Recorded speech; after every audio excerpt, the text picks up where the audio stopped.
Добрый день, дорогие друзья! Рад вас снова приветствовать у себя на канале. У меня на столе лежит пакетик с карандашами, с ручками. Я увидел его на столе у своей жены и подумал, что надо исправить ситуацию и подарить ей новый пенал для канцелярских принадлежностей. И заодно это будет прекрасная возможность попробовать для себя новую технологию в кожевенном деле. Это технология формования кожи. Я никогда до этого этим не занимался. Вот и попробуем, что у меня получится. И у меня к вам еще одна небольшая просьба. Каким-то образом отреагировать на это видео. Поставить лайк или дизлайк. Это абсолютно не важно. Было бы замечательно, если бы написали какие-то комментарии, задали вопросы, если что-то вам интересно или непонятно. Я всегда с удовольствием отвечаю на ваши комментарии. Надеюсь, видео вам будет интересно. Приятного просмотра.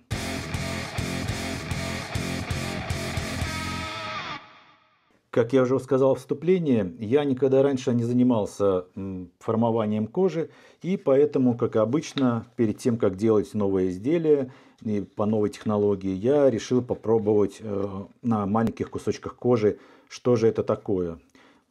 Взял кусочек покрашенной кожи, обжал, получилась вот такая вот какая-то загогулина. И понятно, что можно работать и уже покрашенной кожей. Потом я решил, что на этом изделии я еще буду красить, обрабатывать урезы краской для урезов. И взял кусочек кожи, уже именно ту кожу, с которой буду работать. И попробовал при помощи каких-то палочек, струбцин и так далее. Зажал, получилось вот что-то такое. Через 8 часов я его достал из струбцин и вот такой вот кармашек у меня вышел. В принципе, вижу, что эта технология вполне работает. Только нужно было побороть свою природную лень, которой у меня немереное количество, и сделать нормальный шаблон, нормальную оправку, так сказать. Потому что я пробовал какие-то кусочки деревяшек, обжимал их по краям, и, естественно, видно вот эти все следы. Не совсем это аккуратное. Не совсем аккуратно обжимается, не совсем аккуратные загибы получаются. Я замерил пакетик жены, понял, какие размеры мне будут нужны, взял кусочек лист бумаги, нарисовал эти размеры. Я не буду делать шаблон, это абсолютно не важно. Здесь просто мне нужно понять, какой кусок кожи надо будет вырезать. Ну и для того, чтобы это выглядело более-менее прилично, я потратил час времени и сделал вот такую вот оправку. Кусочки дерева, фанера. Вот этот брусочек у меня не нашлось деревянного, нашлось только ДСП, поэтому я его обмотал фолией. Не думаю, что это отличная идея, ну посмотрим, как оно получится. И вот этой вот стрейчевой пленкой, я думаю, просто чтобы оно не начало набухать от воды. Размеры все эти подходят под этот пакетик. Вот таким образом. Я думаю, что дальше комментарии не потребуется. Будет просто видео, на котором будут показаны все технологическая последовательность, как я буду делать этот пенал.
Ну вот выявилась одна проблема. Проблема в том моменте, когда вы моете кожу и используете такого типа оправки для формования. Очень важный момент – это то, чтобы эти оправки, если они сделаны из каких-то материалов типа дерева, фанеры, были чистыми. И между поверхностью оправки и кожей не попала никакая грязь. У меня так получилось, что сверху я прижимал эту кожу бруском, и под этот брусок попало что-то. Что, не знаю, но что-то, которое какая-то грязь или кусочек, я не знаю, там, просто предположу, кусочек грифеля, допустим, от карандаша. И этот кусочек грифеля от карандаша сделал вот такое вот пятно. Естественно, если такого типа кожу вы изготавливаете на заказ, то это брак, и это надо переделывать. Но это для семьи. Я не то, что хочу сделать брак, оставить так, как есть, но есть это прекрасная возможность попробовать еще какие-то технологии. Есть несколько способов, которые я придумал, как можно исправить это все.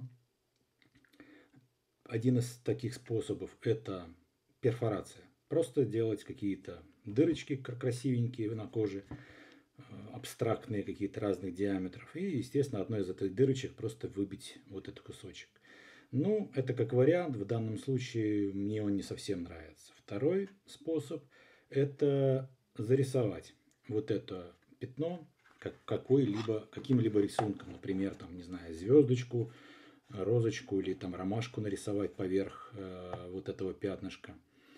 Ну, вариант, в принципе, хороший, но это для тех, у кого руки прямые, он умеет рисовать. У меня с руками все плохо, я рисовать вообще абсолютно не умею. Может быть, конечно, с ромашкой бы я справился, но тем не менее в данном случае я это делать не буду. Есть еще вот у меня в голове два способа. Один из них, наверное, я буду сейчас делать. Этот способ – это покрасить эту кожу как бы с рисунком. То есть я буду красить, я у жены спросил, она хотела бы, чтобы этот чехол, этот пенал был в светлых тонах. Светло-коричневый, такой бежевый какой-то там, ну, может быть, не очень светлый получится, но такой не темно-коричневый.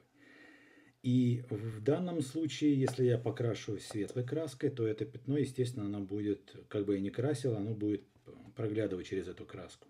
Поэтому я решил просто сделать, и согласовал опять же с заказчицей, сделать покраску пятнистую, как чехи говорят, пунтикатую. То есть покраска будет светлая, ну и сделаю такими точечками какими-то, забрызгаю эту кожу в надежде на то, что это пятнышко я потом, если даже не попаду, так я на него там поставлю более-менее такой какую-то капельку краски. И эта кожа будет пунтикатая такая, с горошком. С горошком. Это как вариант, я не знаю, что получится, попробую это сделать. Есть еще один вариант, но о том варианте я вам расскажу в конце этого видео. Даже, наверное, что-то покажу. Вот. Ну а теперь приступаем к покраске кожи. Кожа уже замечательно высохла, более 10 часов прошло между тем, как я ее намочил и дал до такого контейнера.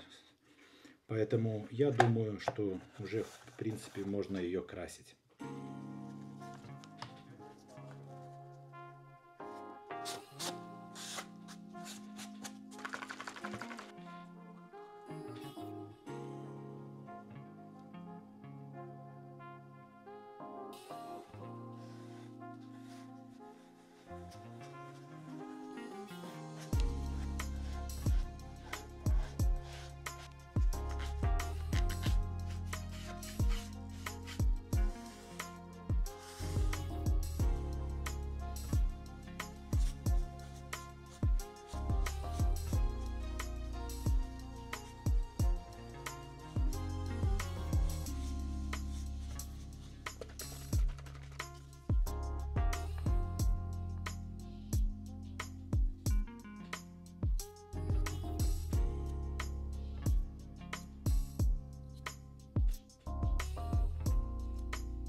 Ну вот, в принципе, этим кадром можно было завершить мое видео о том, как я делал этот пенал. Но я все же решил, что будет полезно для некоторых начинающих, если я все-таки расскажу о тех сложностях и проблемах, которые я столкнулся при изготовлении этого довольно простого изделия. Об одном из таких сложностей я уже говорил чуть раньше в видео. Это как раз вот про пятнышко, которое находится вот под этим вот закрашенным пятном. И я назвал там, по-моему, 3 способа, как можно избавиться от этого пятнышка. И сказал, что один из способов я расскажу позднее. И сейчас как раз пришло время, чтобы я рассказал, какой способ я использовал для сокрытия таких следов преступления. В данном случае было одно пятнышко, и в принципе покраска вот такая пятнистая мне очень понравилась, заказчику тоже понравилось. И я хочу сказать, что это можно брать на вооружение, вот такую покраску. Довольно необычная, но и в то же время какая-то такая интересная. Самое интересное, что вот это пятнышко и вот это испорченное изделие, это уже второе изделие. А вот первое изделие, когда я достал его из кондуктора, вот эту вот продавленную кожу, то вот сейчас вы видите на экране, как это выглядело. Выглядело это, естественно, ужасно. Там было не одно пятнышко, а вот вы видите, там много пятен. И это моя такая, скажем так, бестолковость с точки зрения неаккуратности подхода к материалу изготовления этого кондуктора. Я использовал брусочки, которые у меня нашлись, и не посмотрел, как-то не обратил даже внимания, что на этих брусочках были штампы. Штампы какие-то там технические. И эти штампы, именно эти штампы отпечатались на коже, когда она мокрая, естественно, и я придавливал ее. И эти штампы были и сбоку, и вот здесь посередине, и выглядело это жутко. Естественно, таким пятнышком просто покрасить, это бы вряд ли бы получилось бы у меня. Поэтому пришлось мне более радикальный способ придумать. И я просто-напросто сделал изделие и покрасил его вот в такой цвет. То есть это четвертый вариант, который я как бы не то что придумал, но просто вот у меня первое, что пришло в голову, что эти пятна нужно просто закрасить. Эти пятна были вот здесь.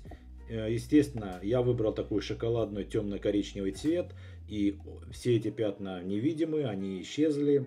Ну, немножко пришлось просто подумать, как это обыграть, чтобы не просто такое темное было. Поэтому я использовал для урезов и нитку такую красную, яркую, чтобы это было какой-то такой контраст. Ну, в принципе, это дело вкуса. Вот здесь нельзя сказать, что хорошо это или плохо.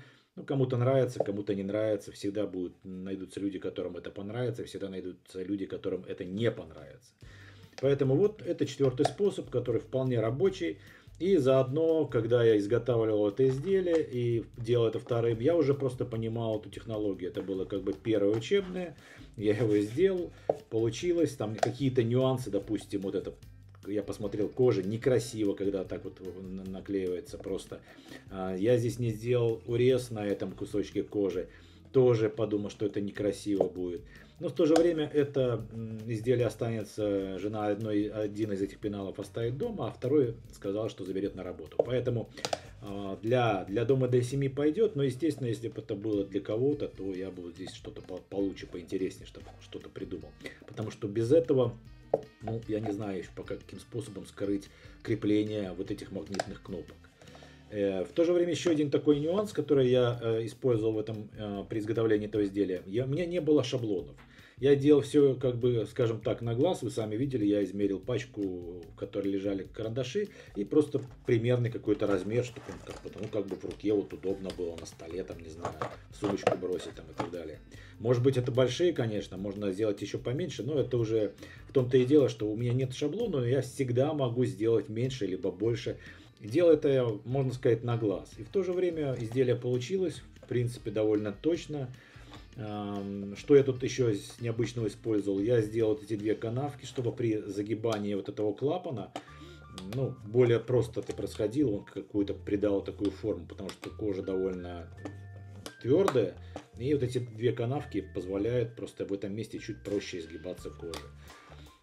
Так, и еще один момент, это то, что я размеры, допустим, второго вот этой части, ответной части, нижней, я сделал больше, чем эта верхняя часть заведомо.